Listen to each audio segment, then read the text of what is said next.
Olá, sétimo ano, tudo bem com vocês? Eu sou Viviane Santos e esse é o meu sinal. Sejam todos bem-vindos à aula de língua portuguesa, tá certo? Eu tô aqui na companhia de duas mulheres maravilhosas, mas antes de apresentá-las, eu vou me autodescrever para quem tá aí em casa, tá certo?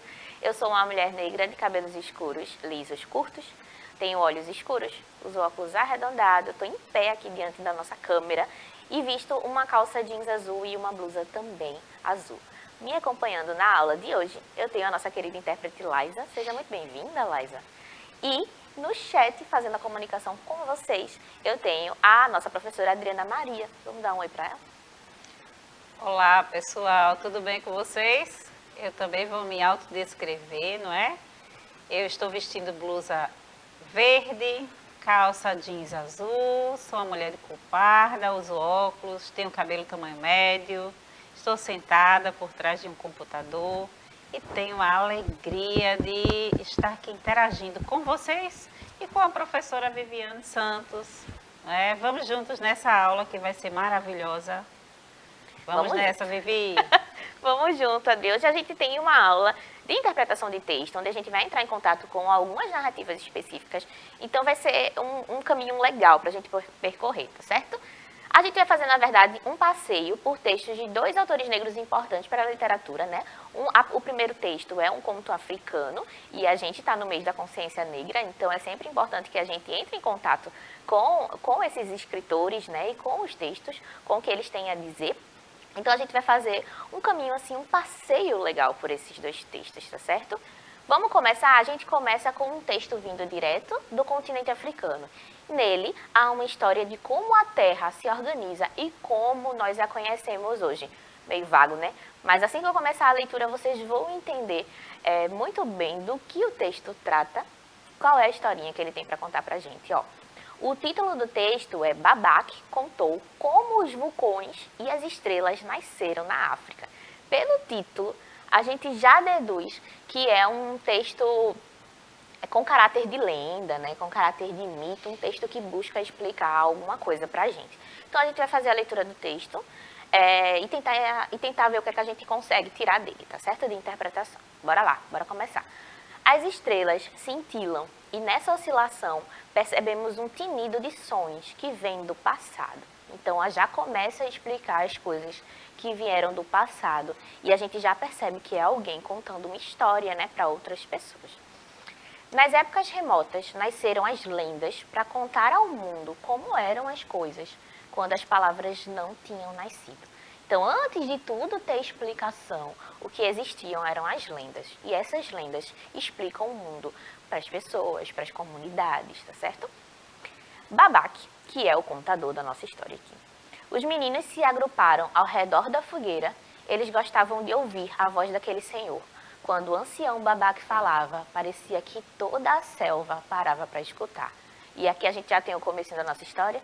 O Babak lembra muito um griot, né, que lá na África é uma pessoa responsável, um ancião responsável por contar as histórias e passar as histórias de forma oral para os mais jovens. Então, eles têm essa responsabilidade de fazer com que a tradição cultural seja passada dos mais velhos para os mais jovens, muito através da musicalidade, muito através da poesia e da memória também, tá certo?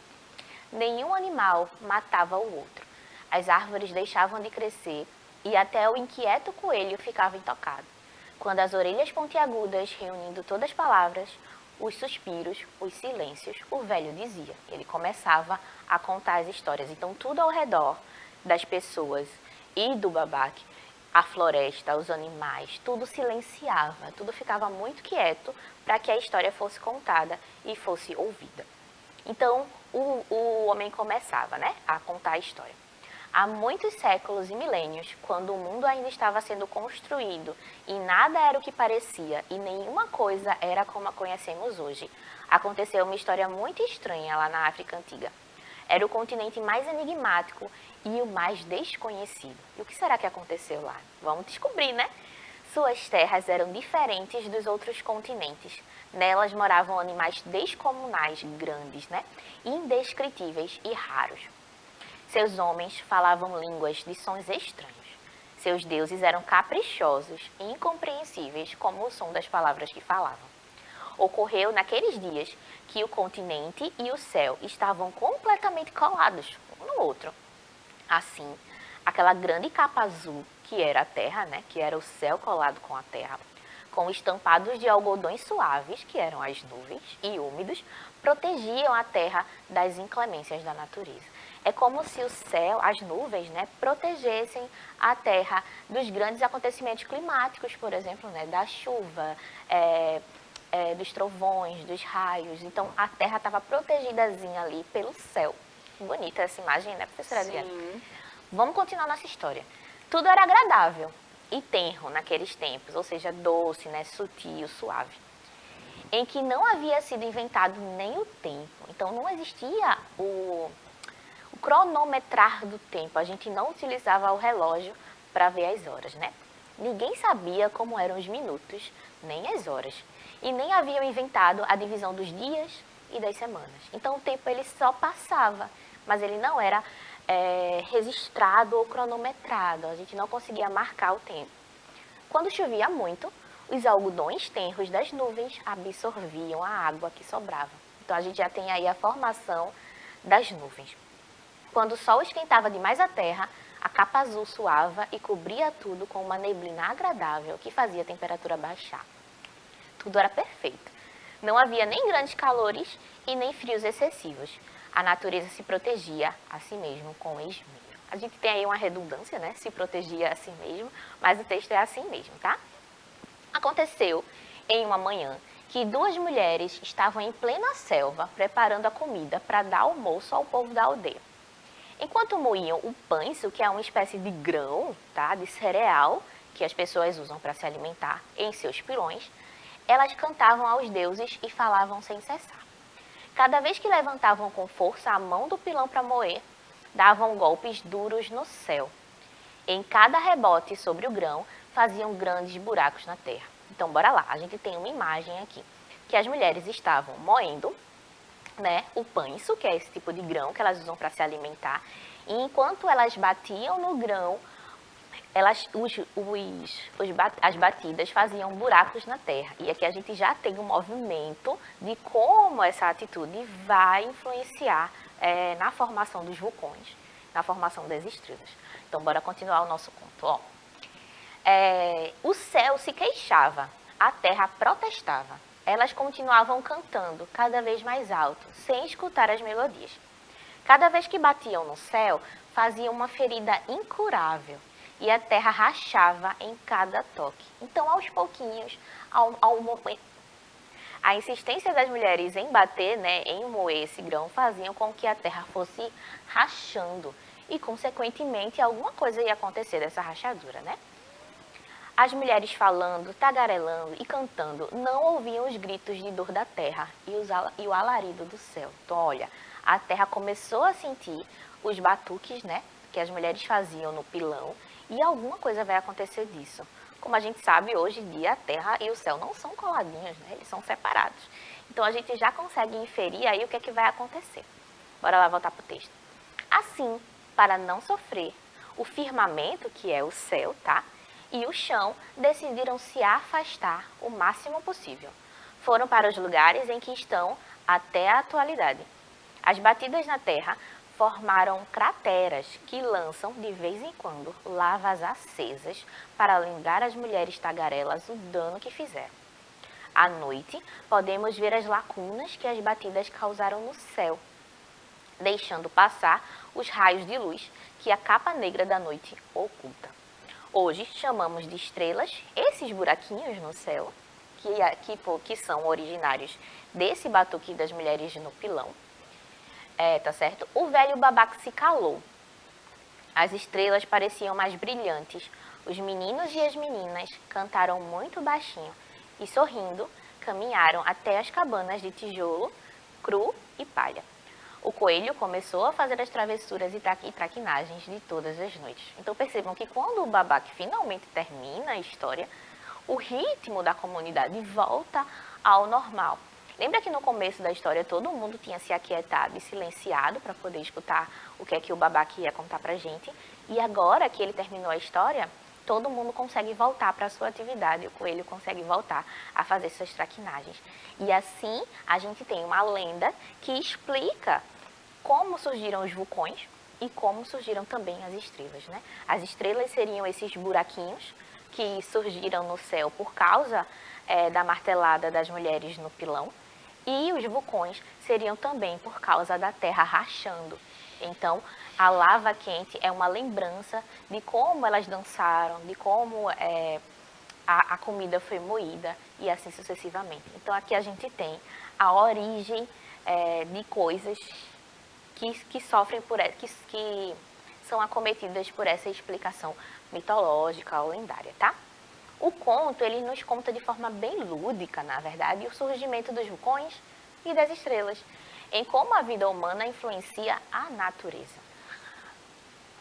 Mas claro que a explicação tem caráter lendário, ou seja, ela não é uma reprodução científica do que aconteceu, mas uma forma de incentivar a imaginação. Eu não estou aqui, assim, o conto ou a história, ela não busca explicar de forma científica a origem das coisas, né? A gente sabe que a origem científica para um vulcão não é o batido no moedor, mas ela explica, lembra que o conto se passa quando não havia nem a contagem do tempo?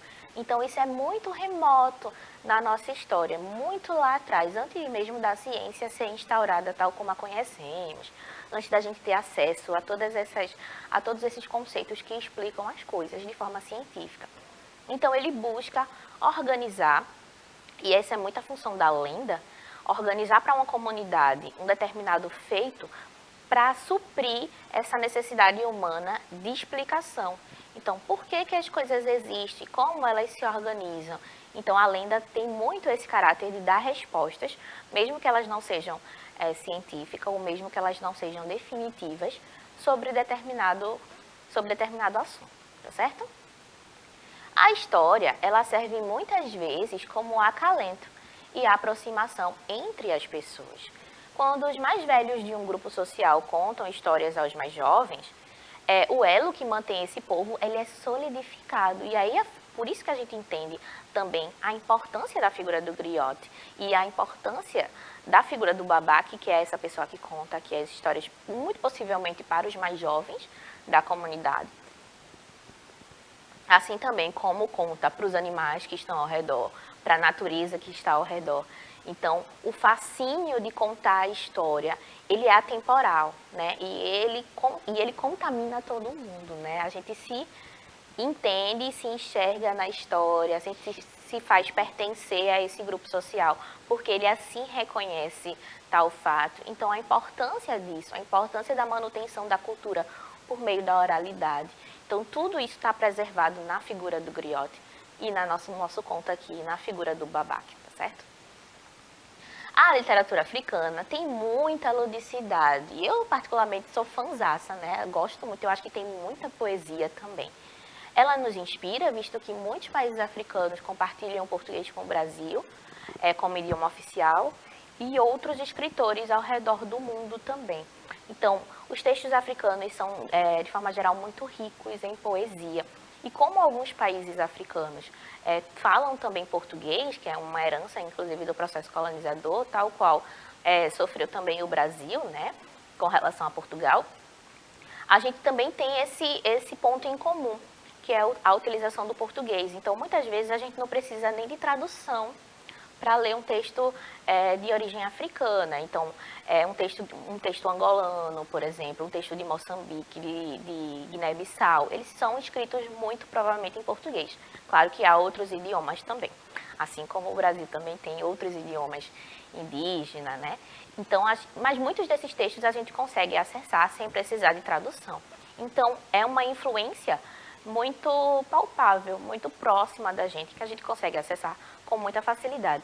E esse texto que eu usei aqui para vocês, ele está disponível lá na árvore do livro. Então, você que é aluno da rede, que tem o número de matrícula, consegue acessar ele na íntegra e ler ele todinho, tá certo? Agora a gente vai conhecer uma outra escritora, a gente vai para um outro texto, tá certo? Que traz também muita poesia na sua escrita, mas tem uma pegada um pouquinho diferente do primeiro texto. Enquanto o primeiro texto, ele busca explicar o mundo por meio da lenda, dando esse caráter lúdico, essa outra escritora, ela vai na raiz do problema. Ela está muito apegada ao cotidiano das comunidades, das pessoas menos favorecidas socialmente, vai falar dos problemas sociais com mais veracidade, tá certo? Ela é um pouquinho mais visceral. Eu estou falando de Conceição Evaristo, que tem um livro famosíssimo chamado Olhos d'Água, e dentro desse livro a gente tem o conto também intitulado Olhos d'Água. A gente não vai ler o conto inteiro, a gente vai ler um trechinho, para poder a gente ter noção de como ocorre essa distinção entre os dois textos e daquilo que a Conceição vai chamar de escrevivência. Então, bora lá para o texto, vamos fazer a leitura. Ó. Olhos d'Água. Uma noite, há anos, acordei bruscamente e uma estranha pergunta explodiu de minha boca. De que cor eram os olhos de minha mãe? Atordoada, custei reconhecer o quarto da casa nova em que eu estava morando e não conseguia me lembrar de como havia chegado até ali. E a insistente pergunta martelando, de que cor eram os olhos da minha mãe. Aquela indagação havia surgido há dias, há meses, posso dizer. Entre uma fazer e outro, eu me pegava pensando de que cor seriam os olhos da minha mãe. E o que a princípio tinha sido um mero pensamento interrogativo, naquela noite se transformou em uma dolorosa pergunta, carregada de um tom acusativo. Então, eu não sabia de que cor eram os olhos da minha mãe? Sendo a primeira de 7 filhas, desde cedo busquei dar conta de minhas próprias dificuldades. Cresci rápido, passando por uma breve adolescência. Tá escrito a breve aí, mas é uma breve adolescência, tá? É um erro de digitação. Sempre ao lado de minha mãe, aprendi a conhecê-la.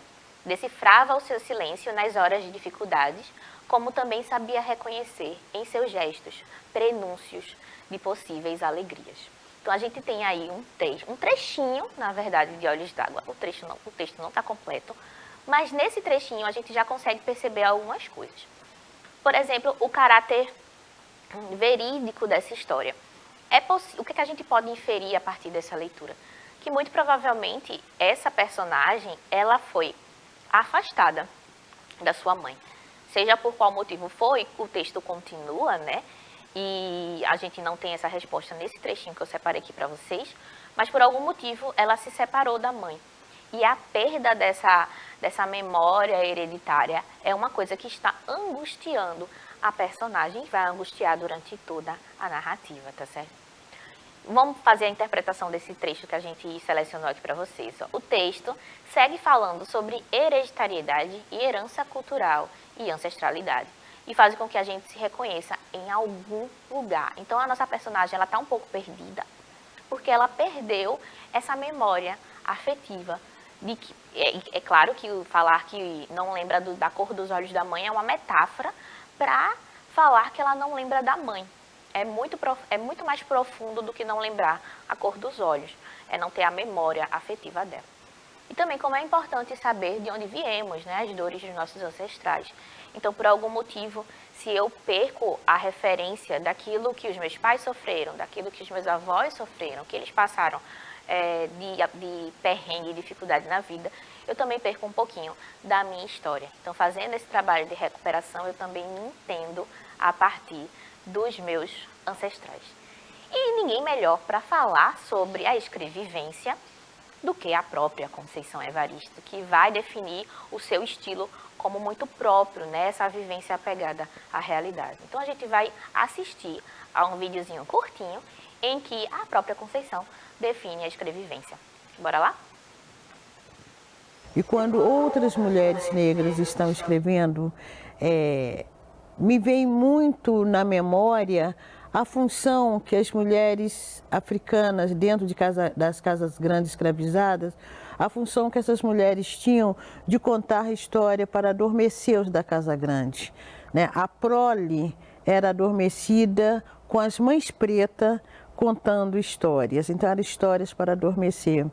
E quando eu digo que os nossos textos ele tenta borrar essa imagem. Nós não escrevemos para adormecer os da casa grande, pelo contrário, para acordá-los dos seus sonos injustos.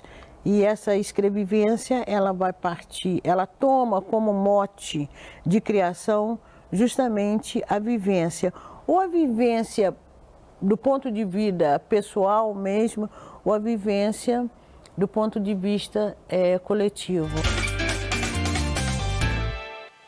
Tá vendo? A escrevivência para Conceição é essa memória daquilo que a gente passa quando está vivendo. Então, é mais do que um recurso ficcional, né? É a aproximação da ficção, que é a construção de um conto, a construção de um romance, a construção de uma novela, que são gêneros textuais, e aproximar ela da vivência real que essas pessoas negras têm durante a vida. Então, é dar voz também, é dar lugar de fala, para que essas pessoas contem as suas próprias histórias. E é a mistura, né, a mescla entre escrever e viver. E por isso ela utiliza esse termo, escrevivência, tá? Os pesquisadores de literatura vêm tentando entender e propagar as obras de Conceição Evaristo e, assim, o seu estilo de escrevivência.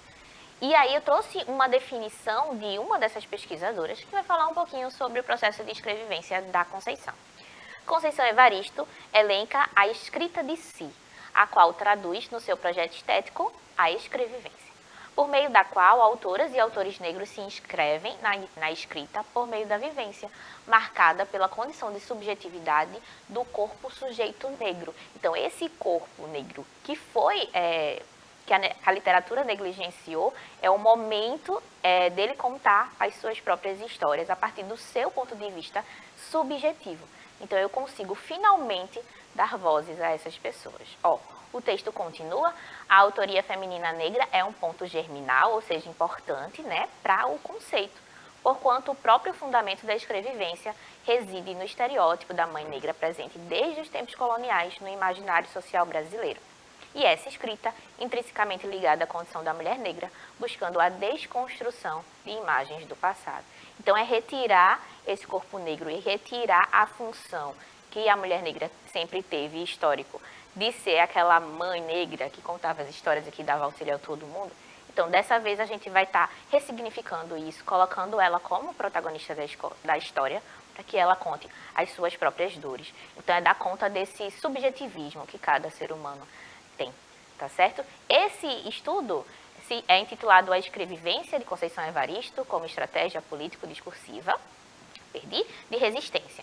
Uma leitura da tessitura poético-corporal negra em Olhos d'Água. O título é bem longo, também está disponível nas referências da aula de hoje. E para encerrar a aula, a gente vai assistir a um outro trechinho em que a própria Conceição Evaristo fala sobre as suas obras. Bora lá? A menina crescia violentamente por dentro. Era magra e esguia. Seus ossinhos do ombro ameaçavam a furar o vestidinho tão gasto. Maria Nova estava sendo forjada a ferro e a fogo. A vida não brincava com ela e nem ela brincava com a vida. Ela, tão nova, já vivia mesmo. Muita coisa, nada ainda, talvez ela já tivesse definido. Sabia, porém, que aquela dor toda não era só sua. Era impossível carregar nos anos e anos tudo aquilo sobre os ombros. Sabia de vidas acontecendo no silêncio. Sabia que era preciso pôr tudo para fora. Porém, como? Maria Nova estava sendo forjada a ferro e a fogo. Esse é um trechinho, né, de uma narração feita pela própria Conceição Evaristo, do livro que ela escreveu, Becos da Memória, e que ela vai refletir sobre como a personagem, desde muito jovem, precisa amadurecer para viver as suas próprias experiências como uma adulta, sendo que ela não é adulta e ela entra em conflito por causa disso, e mostrar também as suas dores, né? Simbora. Conceição Evaristo vai falar da verdade do que acomete as pessoas pobres e periféricas, aquelas que sofrem com o dia a dia de injustiça social. Ela se tornou uma voz potente na literatura, mas também um símbolo de atenção aos temas relevantes para o povo. Então, é muito importante que a gente leia, tá certo? Sendo assim, a literatura de Conceição se afasta do primeiro texto que lemos, no sentido de tentar alcançar o lúdico, antes se reforça na ideia de dar voz a corpos silenciados pela pobreza, ou pela classe social, ou pela história, né? O que a história fez com esses corpos, com essas pessoas. Para encerrar a nossa aula, minha gente, antes vamos falar com a professora Adriana, para ela se despedir, e já já eu volto. Gente, a aula foi maravilhosa. Revejam essa aula. Deixei aqui, não é? Não sai daí, porque tem alunos aqui assistindo a aula.